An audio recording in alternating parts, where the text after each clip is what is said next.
Les voix de la protection sociale. Les voix de la protection sociale donnent la parole aux femmes et aux hommes qui font vivre nos engagements au quotidien.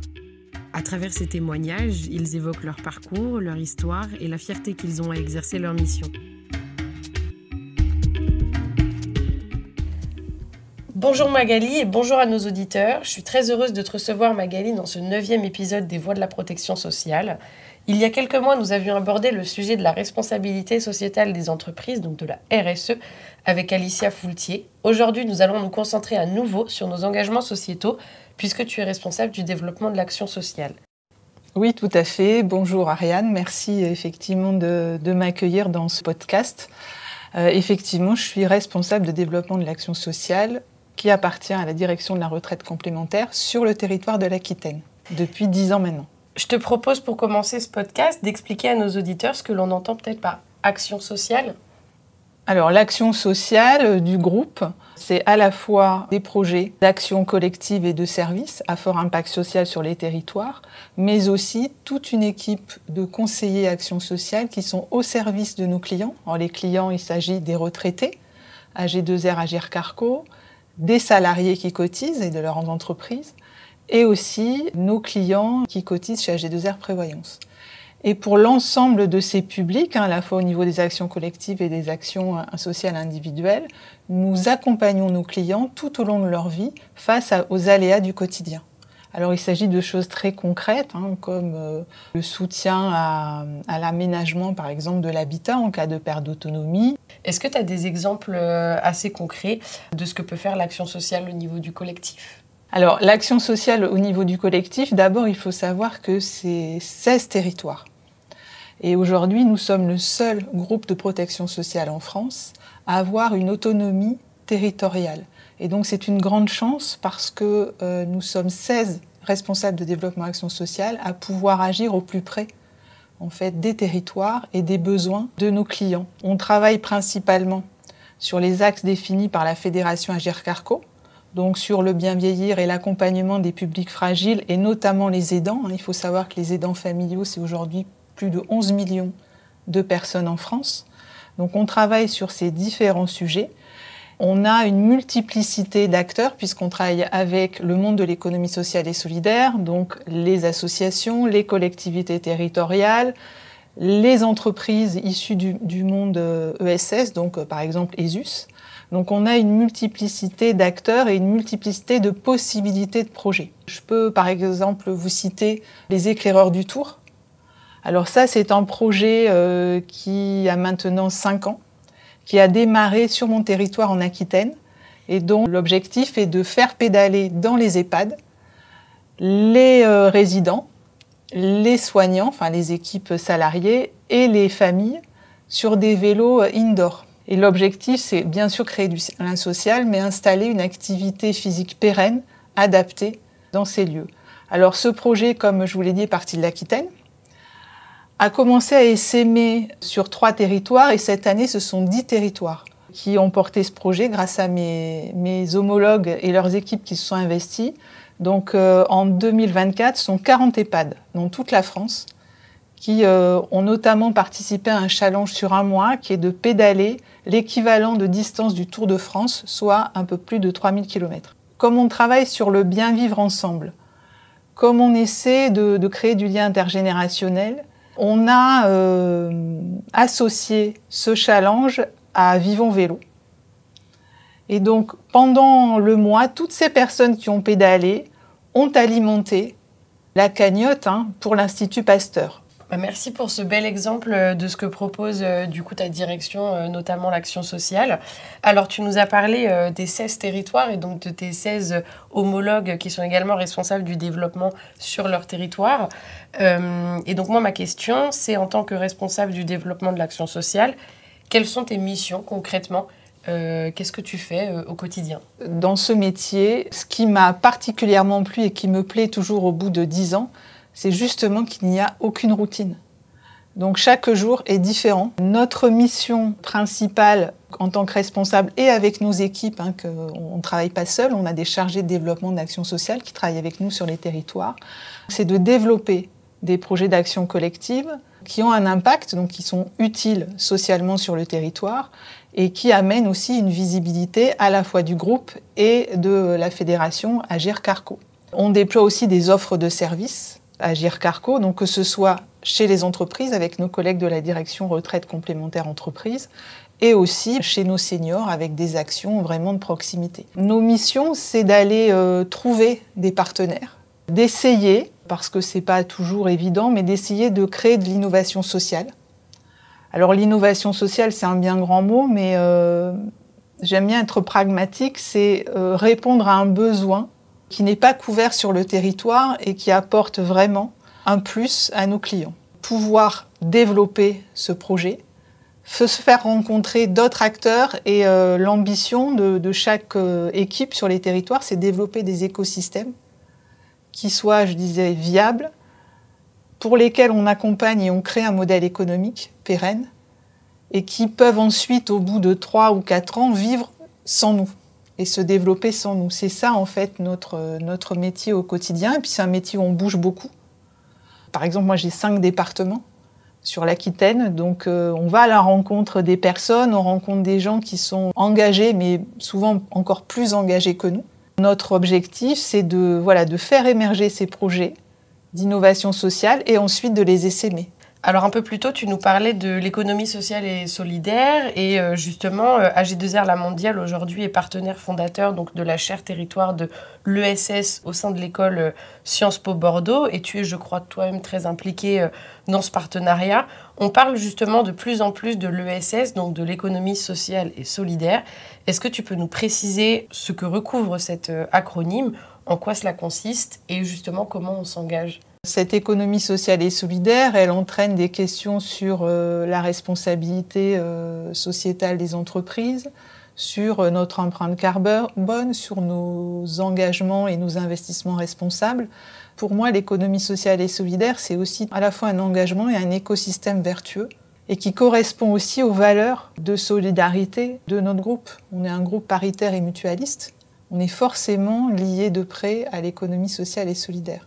Alors par rapport à la chaire, puisque je reviens à la question que vous me posiez, on a été membre de la chaire fondateur depuis le départ, en s'interrogeant justement sur comment on pouvait, nous, à l'action sociale, en lien avec le pôle ESS, pouvoir s'engager dans des actions de territoire. Donc on en a développé plusieurs, mais le dernier en date, c'est le travail sur la responsabilité territoriale des entreprises et la question des aidants salariés.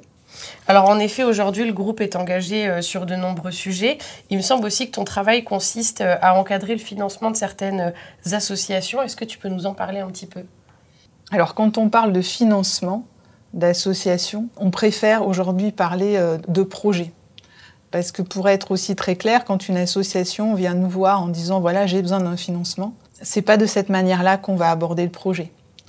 On va aller faire connaissance avec l'association, on va voir quelle est son histoire, quel est son projet, quelle vision elle a ou pas, parce qu'on est aussi là pour les accompagner à voir plus grand. Si elle a des ambitions, voilà, là déjà c'est une première étape. Et puis on a ce qu'on appelle un passage obligé, qui est la conformité. Une fois qu'on a passé cette étape, on se rend compte que ça renforce en fait la qualité de nos projets. Ça rassure nos politiques et puis ça rassure aussi les partenaires d'avoir effectivement toute cette mise en conformité qui est demandée. Donc une fois qu'on a fait ça, donc on s'est assuré que le partenaire est un partenaire de qualité, que le projet nous intéresse et rentre dans le cadre de la feuille de route AG2R, Agir Carco et AG2R Prévoyance.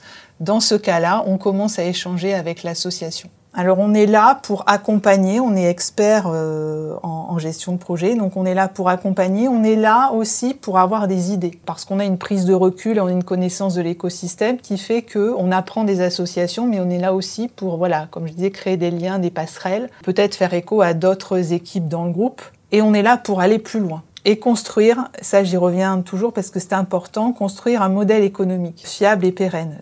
Est-ce que tu pourrais nous citer une association ou un projet du coup qui t'a particulièrement marqué ? Alors il y en a eu beaucoup, parce que ça fait maintenant 10 ans que je suis responsable de développement Action sociale en Aquitaine. J'ai envie de vous parler d'un projet qui me tient à cœur et pas qu'à moi, puisque j'ai déjà plusieurs territoires qui nous ont demandé d'essaimer ce projet. Parce que justement, c'est un projet sur le bien vieillir des femmes, autour du sujet de la ménopause. Donc sur la ménopause, c'est la moitié de l'humanité qui est concernée. Et on travaille avec une association qui s'appelle Didam donc, et qui est venue nous proposer des ateliers pour des salariés femmes, pour réaliser tout un parcours. Alors il y a 7 ateliers pour parler de tous les sujets autour de la ménopause, et aussi de la perte de chance. Aujourd'hui, il y a des études anglo-saxonnes qui sont sorties sur la perte de chance de la ménopause pour les femmes dans l'entreprise. Donc on aborde psychologue, gynécologue et aussi tous ces aspects psychologiques à gérer. Et moi, j'ai appris plein de choses avec cette association. J'ai appris par exemple que quand une femme est ménopausée, le risque d'accident cardiovasculaire est multiplié par 7. D'où une prévention cardiovasculaire qui est importante et qui n'est pas forcément faite aujourd'hui chez les femmes. Donc on a travaillé avec l'association pour remanier ces ateliers. On leur a proposé de co-construire des ateliers pour les salariés en visio pendant l'heure du déjeuner. On l'a proposé à des entreprises clientes et on a des retours qui sont extrêmement positifs sur des sujets dont on ne parle pas suffisamment. Pourquoi, selon toi, c'est important, en tant que groupe, en tant qu'AG2R La Mondiale, de s'engager dans cette démarche d'économie sociale et solidaire, de s'engager auprès de ces différents projets au niveau territorial et de contribuer à l'accompagnement de ces projets? L'engagement de notre groupe, il est chevillé au corps de notre structure de groupe. Comme je l'ai dit tout à l'heure, le groupe AG2R La Mondiale, c'est à la fois un groupe paritaire et mutualiste. Donc l'engagement au plus près des territoires, il fait partie de notre ADN. Et l'accompagnement à travers toutes nos activités, on accompagne 15 millions de personnes de la naissance jusqu'au décès. Et on est là, que ce soit sur la partie concurrentielle, assurance, prévoyance, ou sur la partie retraite et action sociale, pour les accompagner face aux aléas de la vie. Donc ça fait partie de notre mission pour chacun des collaborateurs. Tous les collaborateurs, en fait, dans le groupe, ont une incidence très concrète. C'est ça qui est important aussi, je dirais, dans notre travail à l'action sociale, c'est qu'on crée des actions où on imagine des partenariats qui ont des résultats très concrets dans la vie des gens. Merci Magali d'avoir partagé avec nous ton engagement, en tout cas qu'on sent fort. Pour continuer dans notre podcast, j'aimerais revenir un peu justement sur ton histoire avec le groupe. Car oui, cela fait bientôt 30 ans, il me semble, que tu es entrée chez AG2R La Mondiale. Alors est-ce que tu peux nous raconter les différentes étapes de ton parcours? Effectivement, Ariane, le 16 juillet prochain, je vais fêter mes 28 ans au sein d'AG2R La Mondiale et j'ai pas vu le temps passer. Donc 10 ans là, cette année en tant que responsable développement action sociale sur l'Aquitaine, mais avant, j'ai eu l'occasion de pratiquer 7 métiers complètement différents dans des directions et des sites complètement aussi différents. Et j'insiste bien parce que ce parcours-là, qui est le mien propre, il n'aurait pas été possible dans tous les groupes, dans toutes les entreprises. On a des activités tellement larges qu'on a la possibilité au sein d'une carrière de pouvoir changer complètement d'activité. Après, il faut aller pousser les portes, il faut être curieux bien évidemment. Mais j'ai eu la chance de rencontrer des directions qui ont accepté de me faire confiance, des équipes qui étaient toujours hyper impliquées. Donc de nombreuses mobilités, tu nous en as parlé, un parcours professionnel riche. Sur quelles compétences tu t'es appuyée à chacun de ces moments de pivot qu'ont été ces mobilités professionnelles? Ce qui me vient en premier, c'est l'agilité pour se fondre dans un nouveau métier, de la curiosité. Voilà, beaucoup de curiosité. Comme je dis à mes enfants, il y a un autre secret, c'est, je pense, le seul, c'est le travail. En fait, à chaque fois, il a fallu travailler, se remettre en cause. Question rituelle qui marquera aussi la fin de notre rencontre. Je t'ai demandé de réfléchir à quelque chose avant notre échange, à un objet, une musique, un livre dont tu aimerais nous parler ou qui représente quelque chose pour toi. Donc je te laisse la parole. Qu'est-ce que tu nous as ramené et de quoi tu as envie de nous parler?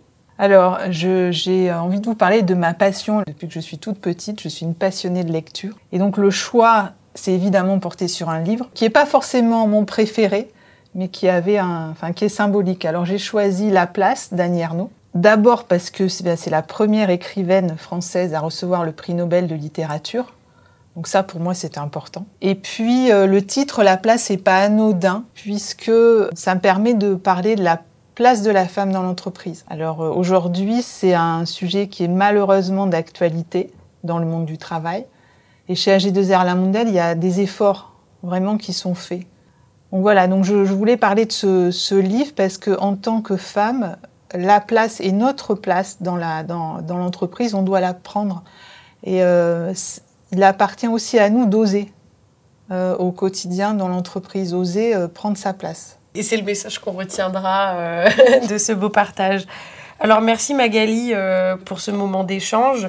Ça a été très intéressant de découvrir à travers ton regard le travail de l'action sociale, de comprendre un peu plus l'économie sociale et solidaire et de découvrir des projets très concrets du groupe. Merci encore d'avoir accepté de prendre place devant notre micro et de nous avoir partagé ton expertise.